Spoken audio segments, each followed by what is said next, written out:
Sir మీరు ఇలా ఈ స్కూల్ డేస్‌లో రావడానికి కారణం ఏంటి ఫస్ట్? సో, నేను స్కూల్ డేస్ పిల్లలతో పాటు కలిసిపోవడం అనేది యాక్చువల్లీ ఏంటంటే, స్కూల్ డ్రెస్‌తో రావడం వల్ల పిల్లలు ఓన్ చేసుకోవడం జరుగుతది. నా కాన్సెప్ట్ ఏంటంటే, పిల్లలకు నాకు అంతరం లేకుండా ఉండాలి. పిల్లలు నేను వేరు కాదు జనరల్‌గా. ఏంటంటే, వాస్తవంగా నేను టీచర్ ఫీల్డ్‌లో ఉన్నప్పటికి గూడా, వాళ్ళు భయం లేకుండా ఉన్నప్పుడు ఎక్కువ నేర్చుకోవడానికి వీలైతది ఫస్ట్. ఆ అంటే వాస్తవంగా నేచర్‌లో మనకు సొసైటీలో ఏముందంటే టీచర్ అంటే భయపడాలి, భయపెట్టాలి అనేటువంటి ఒక కాన్సెప్ట్ అనేది మన సమాజంలో ఉంది. పిల్లల్లో ఉన్న భయాన్ని పోగొట్టడానికి భయాన్ని పొడగొట్టాలి. రెండోది వాళ్ళు ఎంత దగ్గరైతే టీచర్‌కు అంత నేర్చుకోవడానికి ఒక స్కోప్ దొరుకుద్ది. సో, అందుకోసమని నేను 2020 జనవరి 3వ తారీఖు నుంచి కొన్ని అంటే అనేక ప్రయోగాలు చేస్తున్న క్రమంలో ఇదొకటి అనుకొని 2020లో ప్రారంభించడం జరిగింది యూనిఫామ్ వేయటం. అప్పటి నుంచి యూనిఫామ్‌లోనే ఉన్నాను. పిల్లలకు మరింత దగ్గర అవ్వడము ఒకటి, రెండోది వాళ్ళు నేను అంటే ఒక గ్యాప్ లేని వాతావరణాన్ని సృష్టించాలనే ఉద్దేశంతో చేయడం జరిగింది. ఈ జాబ్‌లో ఎప్పుడు జాయిన్ అయ్యారు? యాక్చువల్లీ నాది 2002 డిఎస్సిలో నేను ఉపాధ్యాయునిగా అంటే గవర్నమెంట్ ఉపాధ్యాయునిగా డిఎస్సి రాయడం జరిగింది. 2002లో రాసిన తర్వాత 2003లో మాకు ప్రభుత్వం అపాయింట్మెంట్ ఇవ్వడం జరిగింది. దాదాపు నేను అంతకంటే ముందు 2 సంవత్సరాలు కూడా ప్రైవేట్ పాఠశాలలో పనిచేయడం జరిగింది. 2001 నుంచి సుమారుగా ఇప్పుడు ఈ సంవత్సరంతో 25 సంవత్సరాలుగా నేను పూర్తి చేసుకున్నాను. సో మీరు వెళ్ళిన ప్రతి స్కూల్లో ఇలానే చేస్తారా, లేక ఇదే స్కూల్లో ఇలా చేయడం జరిగిందా?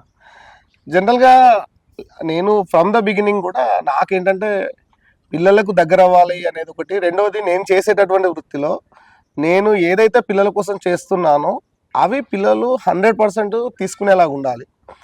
ఫస్ట్ నుంచి కూడా పిల్లల్ని స్కూల్కు రావడం దగ్గర నుంచి మొదలుకుంటే వాళ్ళు ఏదైతే సిలబస్ పరంగా నేర్చుకునేది ఉందో లేదా లైఫ్ పరంగా నేర్చుకునేది ఉందో అవన్నీ కూడా నేను కొంత సీరియస్గానే తీసుకుంటాను. సో దాంట్లో భాగంగానే నేను ఫ్రమ్ ద బిగినింగ్ 2001లో ఎట్లయితే ఉన్నానో ఇవాళ కూడా అట్లనే ఉన్నా. కొంచెం నాలో ఫిజికల్ చేంజెస్ ఉండొచ్చు కానీ మెంటల్గా ఏ చేంజెస్ ఏం లేవు. అంతే తీవ్రతతో పనిచేస్తూ ఉన్నాను. పిల్లలకు ఉపయోగపడాలంటే సీరియస్గా పనిచేయాల్సిన అవసరం అయితే ఉంటుంది. మీరు ఒక బాధ్యత ఫీల్ అవుతున్నారా, లేక ఎస్ బాధ్యతే కదా. టీచర్ అనేది యాక్చువల్ ఏంటంటే నేషన్ బిల్డర్. వాస్తవంగా ఉపాధ్యాయుడు అనేటటువంటి వ్యక్తి ఈ దేశాన్ని నిర్మించేటటువంటి వ్యక్తి. ఎందుకంటే మనము సమాజంలో అనేక రకాల వృత్తులు మనం గమనిస్తూ ఉంటాం. ఈ అనేక రకాల వృత్తులలో కూడా ఒక నోబుల్ వృత్తి లేదంటే ఈ వృత్తులన్నిటిని తయారు చేసేది ఏంటంటే మనం టీచరే, ఉపాధ్యాయుడు. సో దీంట్లో మనం గమనిస్తూ ఉంటే ఏంటంటే తరగతి గదిలో దేశం నిర్మించబడుతుందని డిఎస్ కొఠారి గారు అంటారు. డిఎస్ కొఠారి అనేటువంటి కమిషన్లో మనకు క్లియర్గా ఏంటంటే తరగతి గదుల్లోనే దేశ నిర్మాణం జరుగుతుంది. అంటే ఈ దేశంలో ఈ దేశం రూపురేఖలు ఎలా ఉండాలని ఒక టీచర్ స్వప్నించగలుగుతారు. కాబట్టి ఏంటంటే బాధ్యత చాలా పెద్ద బాధ్యత అండి. ఇది చాలా నోబుల్ ఫీల్డ్. ఇది బాధ్యతగానే బాధ్యతగా ఫీల్ కావాల్సిన అవసరం ఉన్నది. బాధ్యతగానే ఫీల్ అవుతూ ఉంటాయి. సార్ ఇప్పుడు మనం ఇందాక చూసుకున్నట్టయితే మ్యాప్స్ ఫ్లోర్ పైన మీరు డ్రాయింగ్ చేయించారు కదా, అవును, ఈ ఐడియా మీదేనా? ఎస్ అండి, నాదే. యాక్చువల్లీ ఏంటంటే మ్యాప్ పాయింటింగ్ అనేటువంటి చాలా పెద్ద కాన్సెప్ట్. ఎందుకంటే నేను 10th క్లాస్లో కూడా నేను డిఫికల్టీ ఫేస్ చేసిన. 10th క్లాస్లో మనకు సోషల్లో ఇప్పుడు ఎన్విరాన్మెంట్ సైన్స్ కాబట్టి 5th క్లాస్ దాకా సోషల్ సైన్స్ రెండు కలిసి ఉంటాయి. కానీ ఇక్కడ మనకు 5th క్లాస్లో అంటే ఈవీఎస్లో వచ్చేసరికి మన ఇవి కలిసి ఉన్నప్పటికీ 6th క్లాస్ నుంచి అది సోషల్గా డివైడ్ కావడం జరుగుతుంది. సో ఏంటంటే 10th క్లాస్లో మనం గమనించినటువంటి ప్రతిసారి గమనిస్తే ఈ మ్యాప్ పాయింటింగ్ వరల్డ్ మ్యాప్ తర్వాత ఇండియా మ్యాప్కి సంబంధించినటువంటి మార్క్స్ ఉన్నాయి మనకు. సో ఇది 5th క్లాస్లోనే సిలబస్లో ఉంది. ఆ రోజు నేను మార్క్స్ పాయింట్లో చూసినప్పుడు నేను ఫెయిల్ అయినా, వాస్తవంగా చేయలేకపోయినా, ఎవరినొకరిని ఇట్లా అంటే అడగాల్సిన పరిస్థితికి వచ్చేసిన. కానీ ఇక్కడ సిలబస్లో ఉన్నది నా పిల్లలకి ఎంత ఈజీగా చేయాలని చెప్పేసి అనే ఉద్దేశంతో ఆ ఆలోచన నుంచి వచ్చింది ఇక్కడ నేల మీద మ్యాప్లు వేయడం అనేది.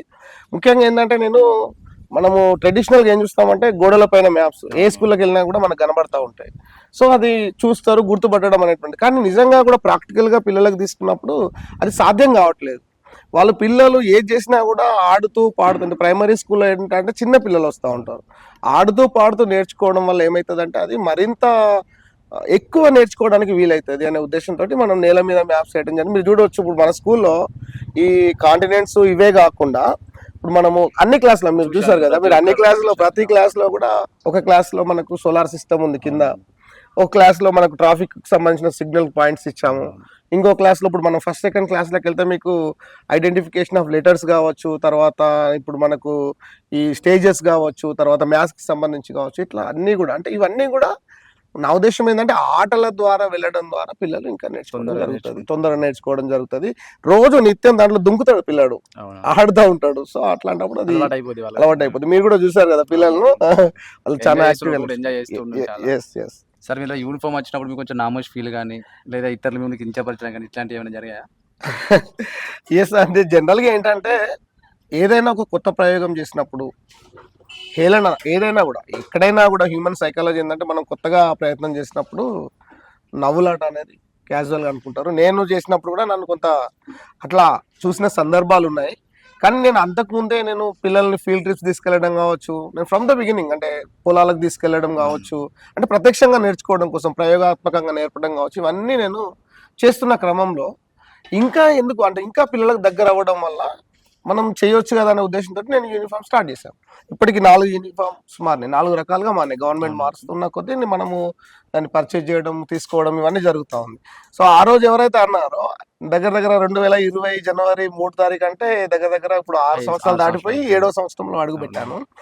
ఈ 7 ఏళ్లలో కూడా మనం గమనిస్తే ఏంటంటే ఆ రోజు ఎవరైతే నవ్వుకున్నారో ఇవాళ ప్రపంచ స్థాయిలో గుర్తింపు వచ్చేసరికి అరే సార్ చేసేది కరెక్ట్. రెండోది ఏంటంటే వాళ్ళ కోసం నేను చేయట్లేదు కదా, పిల్లల కోసం నేను నా పిల్లల కోసం, నా పిల్లలు ఇక్కడ నుంచి బయట వాతావరణం నుంచి వచ్చినప్పుడు వాళ్ళతో నేను కలిసిపోవడం అనేది నేర్చుకోవడం జరిగింది. కాబట్టి ఆ ప్రవర్తన నన్ను పిల్లలకు దగ్గర చేసింది, ఒక ఫ్రెండ్లీ టీచర్గా నన్ను ఉంచడానికి ప్రయత్నం చేసింది.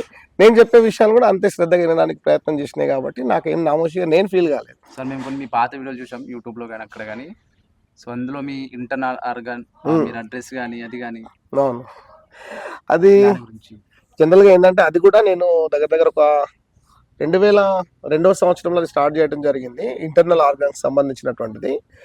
సో ఏంటంటే ఇంటర్నల్ ఆర్గాన్స్ అంటే ఇప్పుడు మనకు జనరల్గా మనము సైన్స్లో బయట నుంచి చూసేటటువంటి పిల్లడు గుర్తుపెట్టుకుంటా ఉంటాడు.